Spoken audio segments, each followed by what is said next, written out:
Vida Saudável, capítulo 24. Higiene. Higiene do lar e das instalações.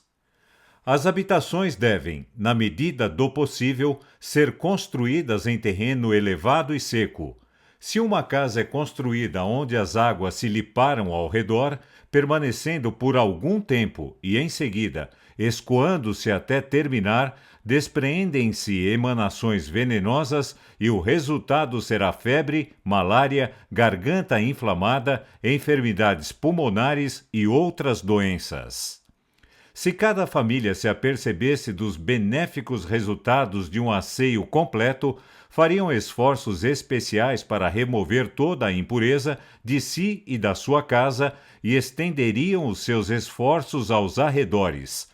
Muitos deixam matéria vegetal em decomposição na proximidade da sua casa. Não estão alerta aos efeitos destas coisas.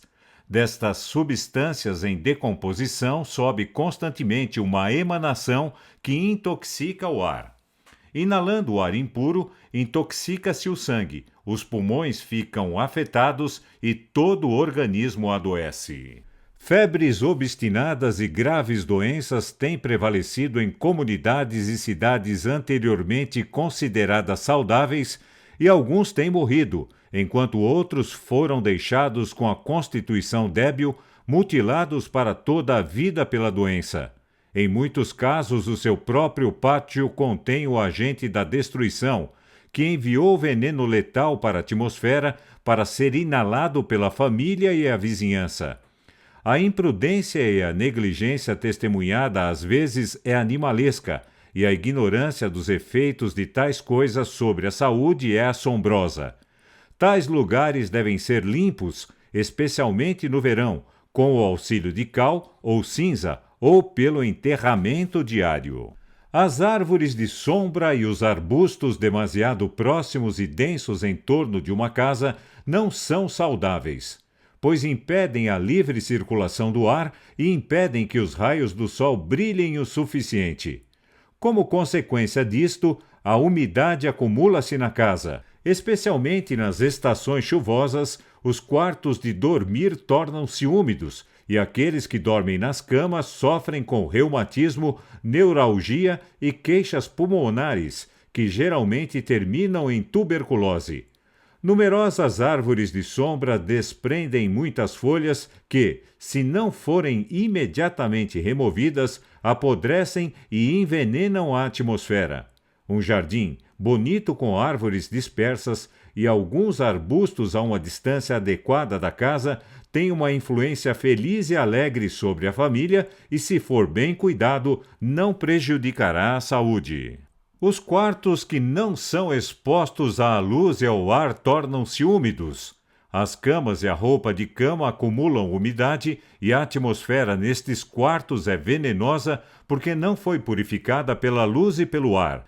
Várias doenças têm sido provocadas por dormir nestes cômodos elegantes e destruidores da saúde. Os quartos de dormir, especialmente, devem ser bem ventilados e a atmosfera tornada saudável pela luz e pelo ar. As persianas devem ser deixadas abertas várias horas por dia, as cortinas postas de lado e o quarto completamente arejado. Nada deve permanecer, mesmo por um curto período de tempo, que impeça a purificação da atmosfera. Os dormitórios devem ser amplos e dispostos de modo a ter uma circulação de ar através deles dia e noite. Os quartos que não são ventilados livremente diariamente e a roupa de cama que não tenha sido completamente seca e arejada não estão aptos a ser utilizados.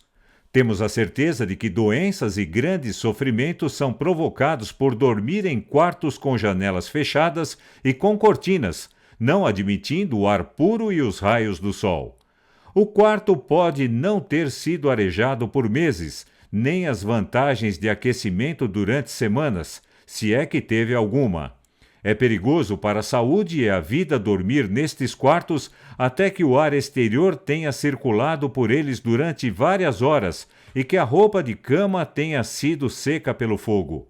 A menos que esta precaução seja tomada, os quartos e a roupa de cama ficarão úmidos. Todos os quartos da casa devem ser completamente ventilados todos os dias e, em tempo úmido, devem ser aquecidos pelo fogo. Todos os quartos da casa devem ser diariamente abertos aos saudáveis raios solares e ao ar purificador deve ser convidado a entrar.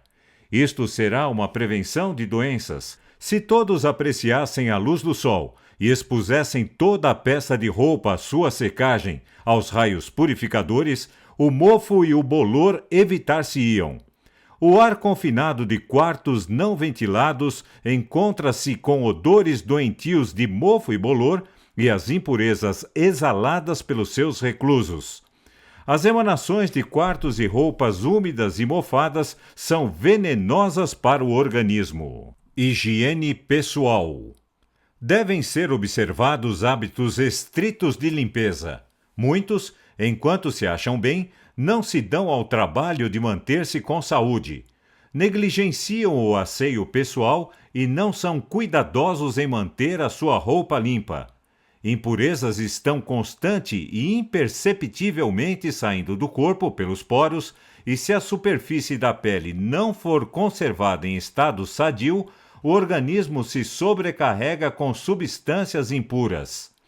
Se a roupa usada não é lavada frequentemente e muitas vezes arejada, torna-se imunda com as impurezas que são expelidas do corpo pela transpiração sensível e insensível. E se a roupa usada não é limpa frequentemente dessas impurezas, os poros da pele reabsorvem a matéria lançada fora. As impurezas do corpo, se não se permitir que saiam, são devolvidas ao sangue e impostas aos órgãos internos. No que diz respeito à limpeza, Deus não exige agora menos do seu povo do que exigia do antigo Israel. A negligência da limpeza induzirá a doença. Os 10 mandamentos, pronunciados do Sinai por Jeová, não podem permanecer no coração de pessoas de hábitos desordenados, sujos. Se o Israel antigo não podia nem mesmo ouvir a proclamação daquela lei santa, a menos que tivessem obedecido à ordem de Jeová, lavando as suas vestes, como poderá essa lei sagrada ser escrita no coração de pessoas que não são limpas no corpo, no vestuário ou no seu lar? É impossível. Pode a sua profissão ser elevada como o céu, mas não vale uma palha. Todos os que se reúnem aos sábados para adorar a Deus devem, se possível, ter um traje correto, bem ajustado, distinto, para usar na casa de culto. É desonra para o sábado e para Deus e sua casa que os que professam que o sábado é o santo dia do Senhor, digno de honra, usem nesse dia a mesma roupa que usaram durante a semana, trabalhando na lavoura, quando podem obter outra. Higiene para crianças. Declarações gerais. Diversos casos têm sido alvo da minha atenção, onde crianças estão a ser assassinadas por lapsos pela gentileza errada dos pais. O procedimento calmo e seguro da mãe no cuidado do filho tem muito que ver em moldar-lhe o caráter. Se a criança é nervosa e facilmente agitável, a conduta cuidadosa e tranquila da mãe terá uma influência suavizante e controladora, e a saúde do infante poderá ser muito melhorada. Dieta. Sempre me tem parecido desamoroso e cruel que mães capazes de amamentar os filhos os tirassem do seio materno para o biberrão. Neste caso, é necessário maior cuidado para que o leite provenha de uma vaca sadia e o biberrão, assim como o leite, sejam perfeitamente limpos. Isto é frequentemente negligenciado e, em resultado, o bebê venha a sofrer desnecessariamente. É possível que ocorram perturbações do estômago e intestinos e o recém-nascido, muito digno de ser lastimado, torna-se doente, se é que nasceu sadio. Amas de leite contratadas. As mães por vezes dependem de uma empregada. Uma estranha desempenha os deveres da mãe e dá do seu peito a comida para sustentar a vida. Isto não é tudo. Ela também transmite o seu gênio e o seu temperamento à criança que está a amamentar. A vida da criança está ligada à dela. Se a empregada for um tipo de mulher grosseira, apaixonada e irracional, se ela não for cuidadosa na sua moral, a criança amamentada será com toda a probabilidade do mesmo tipo ou similar. A mesma qualidade de sangue nas veias da ama de leite está na da criança. Comendo frequentemente. As crianças são também alimentadas com demasiada frequência, o que produz febre e sofrimento de várias espécies. O estômago não deve ser mantido constantemente em trabalho, mas deve ter os seus períodos de descanso. Sem isso, as crianças tornar-se-ão impertinentes e irritadiças, e frequentemente doentes. A primeira educação que as crianças devem receber da mãe na infância deve ser no que diz respeito à sua saúde física. Só lhes deveria ser permitida comidas simples, da qualidade que lhes preservaria o melhor estado de saúde e que só deveriam ser tomadas em períodos regulares, não mais do que 3 vezes por dia, sendo 2 refeições melhores do que 3. Se as crianças forem devidamente disciplinadas, logo aprenderão que nada conseguirão por chorar e irritar-se. A mãe judiciosa, na educação dos filhos, agirá não meramente tendo em vista o presente conforto dela mesma, porém o bem futuro deles. E para isso ensinará ela aos filhos a importante lição do domínio do apetite e da negação de si mesmos, e que devem comer, beber e vestir-se, tendo em vista a saúde. É muito mais fácil criar um apetite não natural do que corrigi-lo e reformá-lo depois de se ter tornado segundo a natureza. A carne dada aos filhos não é a melhor coisa para assegurar o sucesso. Educar os seus filhos para subsistirem a uma dieta de carne seria prejudicial para eles. As carnes muito condimentadas, seguidas de rica pastelaria, estão a desgastar os órgãos vitais da digestão das crianças. Se eles estivessem habituados a alimentos simples e saudáveis, os seus apetites não teriam desejado luxos não naturais e preparações variadas. Um grande erro da mãe no tratamento do seu bebê é ela privá-lo muito de ar puro, exatamente do que ele precisa para se tornar forte. É costume de muitas mães cobrir a cabeça da criança quando dorme, e isto mesmo num quarto aquecido, poucas vezes ventilado como deveria. Isto só é bastante para enfraquecer grandemente a ação do coração e pulmões, afetando assim todo o organismo. Embora seja necessário proteger a criança de uma corrente de ar ou de qualquer mudança repentina e demasiado grande, deve-se ter cuidado especial para que ela respire ar puro e revigorante. Não deve permanecer no quarto da criança ou em torno dela nenhum odor desagradável. Tais coisas são mais perigosas ao débil infante do que as pessoas adultas. Há, porém, um mal maior do que os mencionados. A criança é exposta a um ar viciado causado pelos muitos hálitos, alguns dos quais são muito ofensivos e prejudiciais até para os pulmões fortes de pessoas adultas. Os pulmões do pequeno sofrem e tornam-se enfermiços pela inalação do ar de um aposento intoxicado pelo hálito poluído dos fumantes. Muitas crianças ficam intoxicadas de modo a não haver mais remédio por dormir na cama dos pais fumantes. Inalando as emanações tóxicas do tabaco, expelido dos pulmões e dos poros da pele, o organismo da criança enche-se de veneno. Enquanto que ele age em alguns como veneno lento, afetando o cérebro, o coração, o fígado e os pulmões, ficam estes mais fracos e degradam-se. Sobre outros tem efeito mais direto, causando espasmos, desmaios, paralisia e morte repentina. Vestuário do bebê.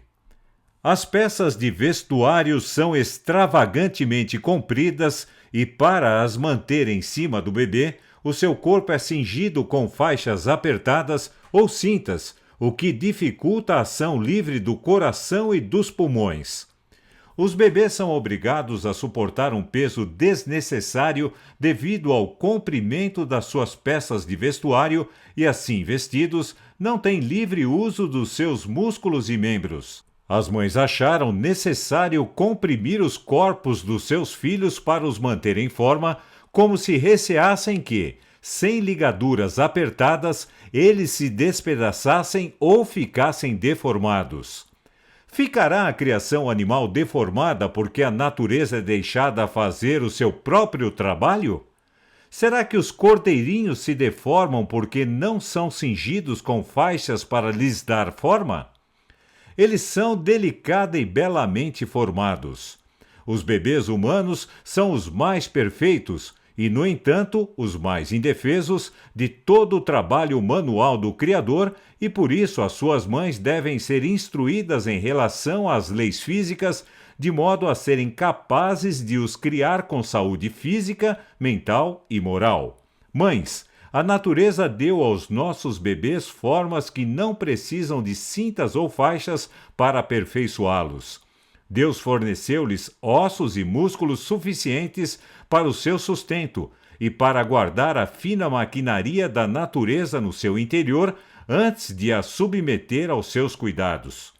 O vestuário da criança deve ser organizado de modo a que seu corpo não fique no mínimo comprimido depois de tomar uma refeição completa. Outra grande causa de mortalidade entre bebês e jovens é o costume de deixar os seus braços e ombros nus. Esta moda não pode ser censurada com demasiada severidade. Tem custado a vida a milhares de pessoas. O ar, banhando os braços e membros e circulando sobre as axilas, arrefece estas porções sensíveis do corpo tão perto dos órgãos vitais, dificulta a circulação saudável do sangue e induz doenças, especialmente dos pulmões e do cérebro. As mães que vestem os seus filhos de acordo com a moda põem em perigo a saúde e a sua vida. A moda deixa os membros das crianças despidos, exceto com uma cobertura ou no máximo com duas.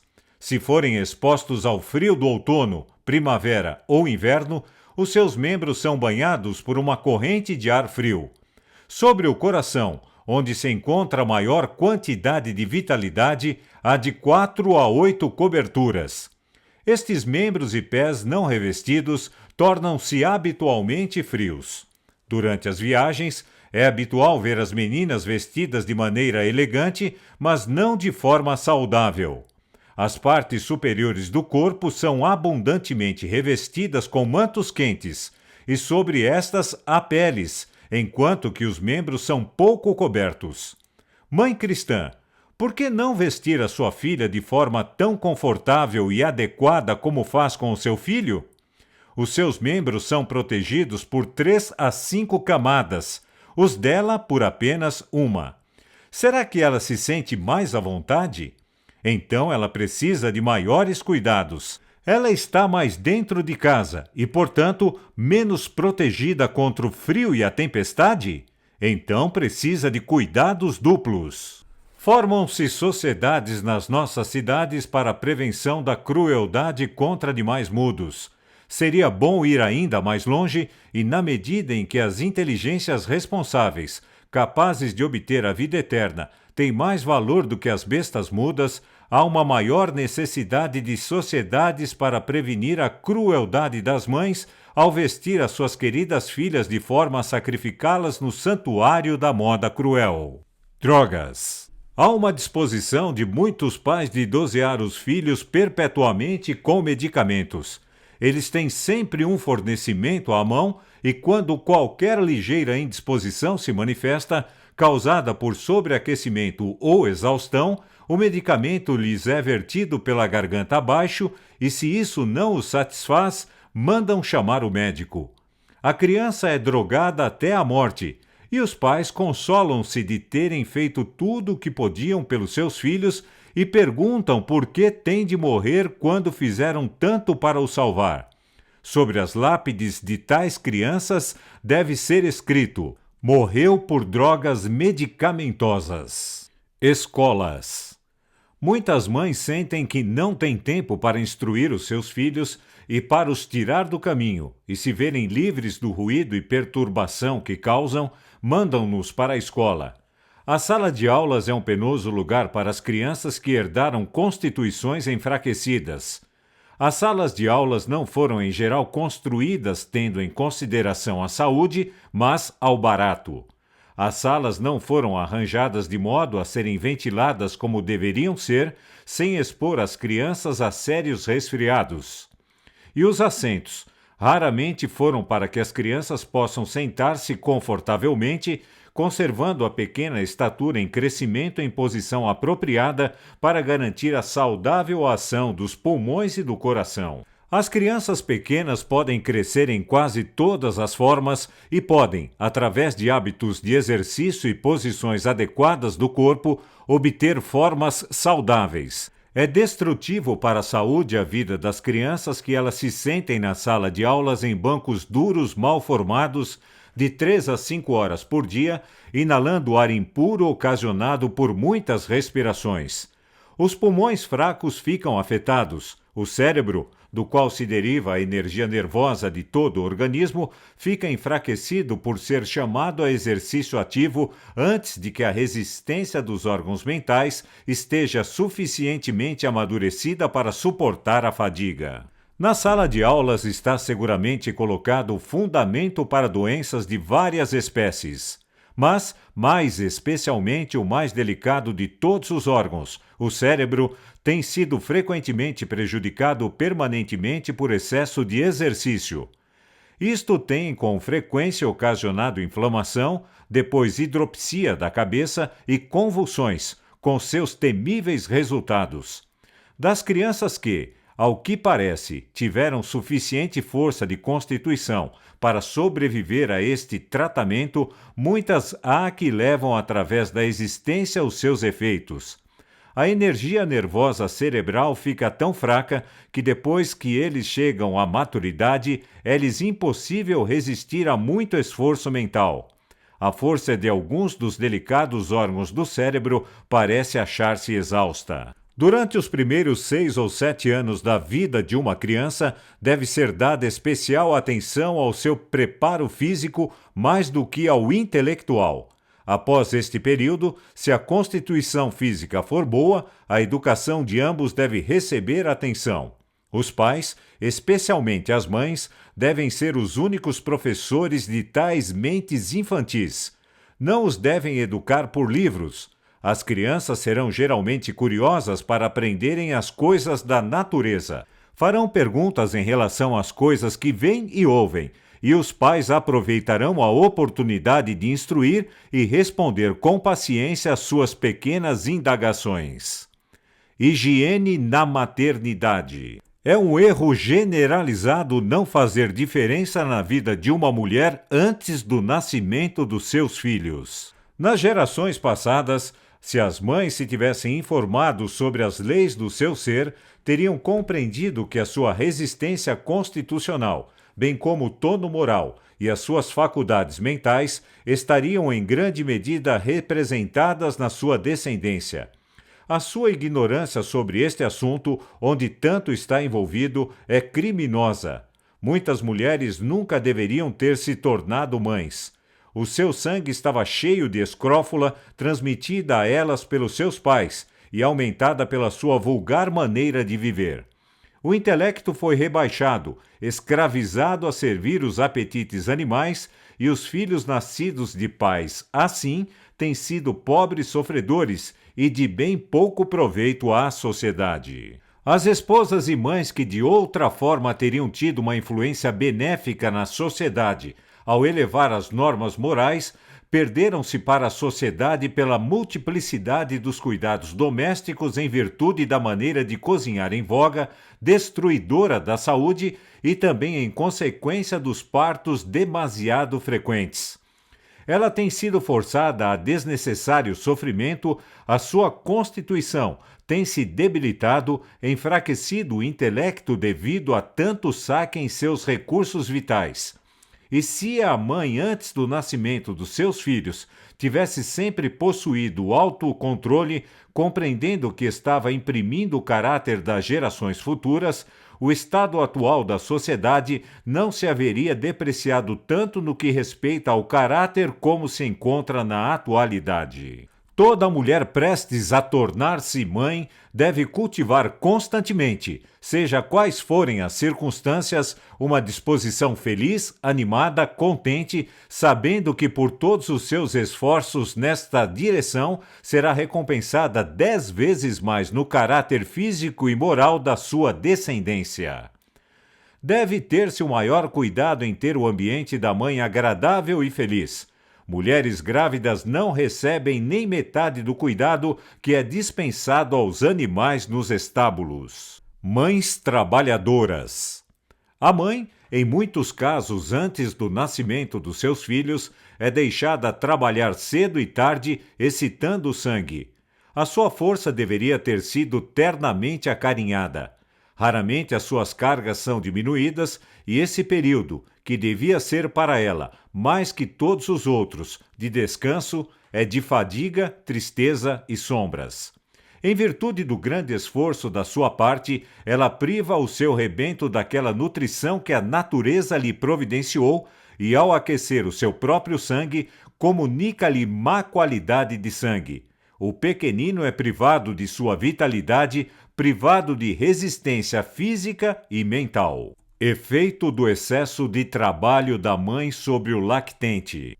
Muitas mães, enquanto amamentam os seus bebês, foram autorizadas a sobreelaborar e a aquecer o seu sangue na cozinha e o aleitamento foi seriamente afetado, não só com a alimentação febril do peito da mãe, mas o seu sangue foi envenenado pela dieta pouco saudável da mãe. A criança será também afetada pelo estado de espírito da mãe. Se ela for infeliz, facilmente agitada, irritável, dando vazão a explosões de paixão, a alimentação que a criança recebe da sua mãe será afetada, produzindo frequentemente cólicas, espasmos e, em alguns casos, causando convulsões. Dieta. Neste período importante, o trabalho da mãe deve ser aliviado. Grandes mudanças estão em curso no seu organismo. Requer este uma maior quantidade de sangue e, portanto, um aumento em alimentos de qualidade mais nutritiva para se converter em sangue.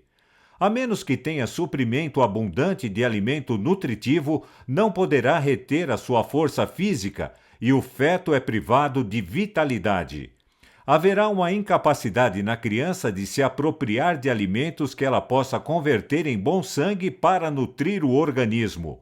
O gasto extra sobre a vitalidade da mãe deve ser considerado e providenciado. Apetite variável. Mas, por outro lado, a ideia de que as mulheres, devido à sua condição especial, podem dar rédeas soltas ao apetite é um erro baseado no costume, mas não no bom senso. O apetite das mulheres nesta condição pode ser instável, caprichoso e difícil de satisfazer. E o costume permite-lhe ter qualquer coisa que possa gostar, sem consultar a razão para saber se tais alimentos podem fornecer nutrição ao seu corpo e crescimento do seu filho. Os alimentos devem ser nutritivos, mas não de qualidade estimulante. O costume diz que, se ela quiser alimentos cárneos, picles, pratos condimentados ou tortas de carne, que os coma. Só o apetite deve ser consultado. Isto é um grande erro e causa muito dano. Este dano não pode ser calculado. Se ocasião existe em que seja necessária simplicidade na dieta e cuidados especiais quanto à qualidade dos alimentos consumidos, é durante este importante período. As mulheres que possuem princípios e que estão bem instruídas não se afastarão da simplicidade da dieta, sobretudo neste tempo. Considerarão que outra vida depende delas e serão cuidadosas em todos os seus hábitos, especialmente na dieta. Do alimento que a mãe era obrigada a receber, não podia ela fornecer uma boa qualidade de sangue e por isso deu à luz filhos escrofulosos. Vestuário. O seu vestuário também exige atenção. Deve ter-se o cuidado de proteger o corpo de uma sensação de frio. Não deve desnecessariamente chamar a vitalidade para a superfície a fim de suprir a falta de suficiente roupa. O bem-estar da mãe e do filho depende muito de roupa boa e quente, assim como suprimento de alimento nutritivo. Muitas crianças nascem com o seu sangue manchado de escrófula através dos hábitos errados da mãe ao comer e vestir-se. Os muitos abortos espontâneos que agora ocorrem podem geralmente ser atribuídos ao vestuário da moda. Higiene no quarto do doente. Quando fazemos tudo o que pudermos da nossa parte para ter saúde, podemos esperar que se sigam resultados abençoados e podemos pedir a Deus com fé que abençoe os nossos esforços para a preservação da saúde. Milhares têm morrido por falta de água pura e ar puro para que pudessem continuar vivos. Necessitam eles dessas bênçãos a fim de que possam ficar bem. Se eles fossem esclarecidos e deixassem os medicamentos de lado e se acostumassem ao exercício ao ar livre e à entrada de ar nas suas casas, no verão e no inverno, e utilizassem água pura para beber e banhar-se, sentir-se-iam relativamente melhores e mais felizes, em lugar de levarem uma existência miserável. Se aqueles que estão bem precisam da bênção da luz e do ar, e precisam de observar hábitos de limpeza para se manterem bem, os doentes precisam ainda mais deles em proporção ao seu estado debilitado. Ventilação. É também da maior importância que o quarto do doente, desde o início, seja devidamente ventilado. Isto será benéfico para os aflitos e altamente necessário para manter os que se encontram bem e que são obrigados a permanecer um longo período de tempo no quarto do doente.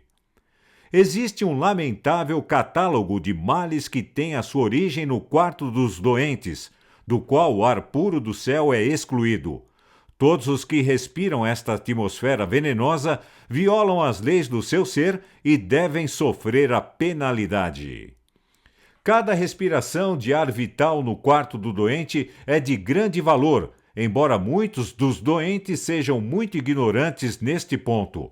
Eles sentem-se muito deprimidos e não sabem qual é o problema. Uma corrente de ar puro através do seu quarto teria uma influência feliz e revigorante sobre eles. O quarto dos doentes, se possível, deveria ter uma corrente de ar através dele dia e noite. A corrente de ar não deve vir diretamente sobre os inválidos. Com tempo agradável, os doentes não devem em caso algum ser privados de um fornecimento completo de ar fresco. O ar fresco proporcionará muito maior benefício às pessoas enfermas do que os medicamentos, e é muito mais necessário a elas do que o seu alimento. Elas passarão melhor e se recuperarão mais depressa quando privadas de alimento do que quando privadas de ar. Talvez os quartos não tenham sido construídos de modo a permitir que as janelas ou as portas dos seus quartos fiquem abertas, sem que a corrente venha diretamente sobre eles, expondo-os a resfriar-se. Nestes casos, devem ser abertas as janelas e portas de um aposento adjacente, deixando assim o ar puro penetrar no quarto ocupado pelo doente. Se não puder conseguir outro meio, deve o doente, se possível, ser removido para outro quarto e outra cama, enquanto o quarto, a cama e a roupa da mesma são purificados pela ventilação. Temperatura. É de grande valor para o doente que o quarto tenha uma temperatura uniforme. Isto nem sempre pode ser determinado corretamente se ficar a critério dos assistentes, pois podem eles não ser os melhores juízes quanto à temperatura certa. E algumas pessoas requerem mais calor que outras e só se sentem bem num quarto que, para outro, seria desagradavelmente quente. E se cada um destes tiver liberdade de graduar a temperatura, de modo a satisfazer as suas ideias quanto ao calor adequado, a atmosfera do quarto será tudo, menos apropriada. Os amigos ou assistentes do doente que, por causa da ansiedade do vigiar, são privados do sono e que são subitamente à noite despertados para acudir ao quarto do doente, são suscetíveis a resfriados.